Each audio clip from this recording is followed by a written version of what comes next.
Good morning, everyone. Welcome to JMB NC Thacker School. Myself, નિયતિ ગોળકિયા. આજે હું તમને Gujarati worksheet number 3 સમજાવીશ, જેમાં છે ચેપ્ટર 8 ઈ અને ઈની માત્રા.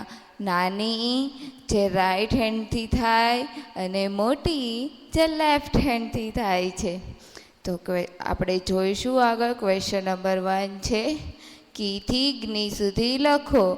આપણે કોષ્ટકની અંદર આપણને અમુક જગ્યા પર શબ્દો આપેલા છે. કી, ચી, ટી, જ્ઞી, પી. બાકી જગ્યા પર નામ મૂળાક્ષરો ફિલ કરવાના છે.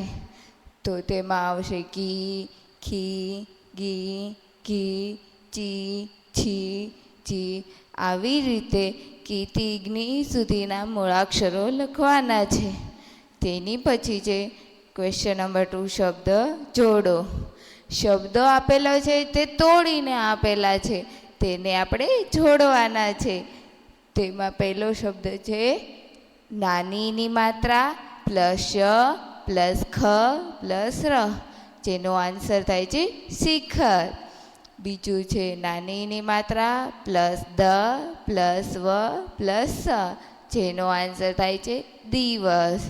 તેવી જ રીતે ત્રીજું છે નાનીની માત્રા જ પ્લસ આની માત્રા પ્લસ ર, જેનો આન્સર થાય છે ઈજાર.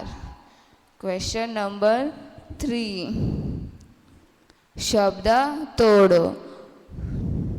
પહેલું છે જીરાફ. જે શબ્દ તોડવાના છે, તો આપણે આગળ તોડીશું શબ્દ જીરાફને. જેમાં આવશે પહેલું તો નાનીની માત્રા પ્લસ જ પ્લસ ર પ્લસ આની માત્રા પ્લસ ફ. બીજું છે મિત્ર, તેનો આન્સર આવશે નાનીની માત્રા પ્લસ મ પ્લસ ત્ર. ત્રીજું છે ઘડિયાળ, જેનો આન્સર આવશે ઘ પ્લસ નાનીની માત્રા પ્લસ ડ પ્લસ ય પ્લસ આની માત્રા પ્લસ અળ. તેવી જ રીતે આગળ વધીશું. ક્વેશ્ચન નંબર 4, વાક્ય બનાવો. જેમાં પહેલો શબ્દ છે નિશાળ. નિશાળ શબ્દમાં નાનીની માત્રા અને આની માત્રા આપેલી છે, તો આપણે તેના પરથી વાક્ય બનાવીશું. જેનું વાક્ય બનશે સરિતા નિશાળમાં જા. બીજું છે ટિકિટ. વિજય ટિકિટ પકડ. ત્રીજું છે નિધિ. નિધિ કવિતા ગા. આગળનો ક્વેશ્ચન છે ક્વેશ્ચન નંબર 5, ચિત્રો જોઈ જોડકા જોડો. જેમાં 4 ચિત્રો આપેલા છે, તેને આપણે તેના શબ્દો સાથે જોડવાના છે. પહેલું છે સિતાર, બીજું છે શિક્ષક, ત્રીજું છે રિક્ષા અને ચોથું છે દિશા. તેવી જ રીતે ક્વેશ્ચન નંબર 6, સમાન મૂળાક્ષર પર સર્કલ કરવાનું છે આપણે. પહેલું છે ની, તો આપણે અહીંયા આપેલા લેટર પરથી ની શોધીશું અને સર્કલ કરીશું. આગળનો ક્વેશ્ચન છે ક્વેશ્ચન નંબર 7, કીથી જ્ઞી સુધી લખો, પણ કઈ કી મોટી કી છે લેફ્ટ હેન્ડથી થાય છે. કીથી જ્ઞી સુધી લખો. કીથી જ્ઞી સુધીના મૂળાક્ષરો આપણે આ કોષ્ટકની અંદર લખવાના છે.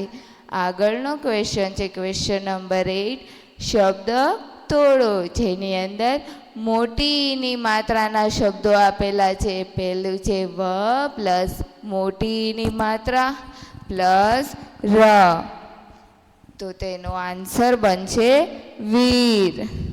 બીજું છે મ પ્લસ આની માત્રા પ્લસ લ પ્લસ મોટીની માત્રા, તેનો આન્સર બનશે માછલી. ત્રીજું છે પ પ્લસ આની માત્રા પ્લસ અણ પ્લસ મોટીની માત્રા, તેનો આન્સર બનશે પાણી. તેવી જ રીતે આગળનો ક્વેશ્ચન જોઈશું, શબ્દ તોડો. આપણે આગળ શબ્દ જોડ્યા, હવે તેનો ઉલટું શબ્દ તોડવાના છે. સિટી, સ પ્લસ મોટીની માત્રા પ્લસ ઢ પ્લસ મોટીની માત્રા. બીજું છે અનાડી, અ પ્લસ ન પ્લસ આની માત્રા પ્લસ ડ પ્લસ મોટીની માત્રા. ત્રીજું છે છ પ્લસ ત્ર પ્લસ મોટીની આના, એ શબ્દ બન્યો છત્રી. આવી જ રીતે ક્વેશ્ચન નંબર 10 વાક્ય બનાવો. જેમાં 3 શબ્દો આપેલા છે તેના પરથી આપણે વાક્ય બનાવવાના છે. પહેલું છે ચકલી, ચકલી દાણા લાવી. બીજું છે કાકડી, રીટા કાકડી ખાતી હતી. ત્રીજું છે ખીચડી, મીરા ખીચડી બનાવ. એવી જ રીતે આગળનો ક્વેશ્ચન જોઈશું. ઈ નાની ઈ અને મોટીની માત્રાવાળા શબ્દો છૂટા પાડો. તેમાં અહીંયા ઉપર શબ્દો આપેલા છે જેમાંથી આપણે શોધીને લખવાના છે કે જે નાનીની માત્રા અને મોટીની માત્રામાં આવતા હોય. પહેલું છે ગરીબ, ગરીબ જેમાં મોટીની માત્રા છે. બીજું છે લીટર, જેમાં નાનીની માત્રા છે. ત્રીજું છે તલાટી, તેમાં મોટીની માત્રા છે. ચોથું છે ઈયળ, જેમાં નાનીની માત્રા છે. પછી ચિત્ર, જેમાં નાનીની માત્રા છે. પછી છે ઈશાન, ઈશાનમાં આવશે મોટીની માત્રા. પછી સિપાઈ, સિપાઈની અંદર નાનીની માત્રા આપેલી છે. પછી વીજળી, વીજળીની અંદર મોટીની માત્રા છે. પછી છે કવિતા, તેના નાનીની માત્રા છે. પછી છે પીળી, પીળીમાં મોટીની માત્રા આપેલી છે. તેવી જ રીતે આગળનો ક્વેશ્ચન જોઈશું. નીચે આપેલા ચિત્રોમાં રંગ ભરી તેના નામ લખો. જેની અંદર 8 ચિત્રો આપેલા છે. ચિત્રોમાં રંગ ભરવાનો છે આપણે અને નામ લખવાના છે. પહેલું છે હાથી, બીજું છે બારી, ત્રીજી છે માછલી, ચોથું છે સીટી, પાંચમી કીટલી. પછી 6 નંબરનું ચિત્ર છે ટિકિટ. પછી તેની નીચે આપેલા છે 7મો વિમાન અને 8મો શિયાળ. જેની અંદર નાનીની માત્રા અને મોટીની માત્રાના શબ્દો આપેલા છે. Thank you.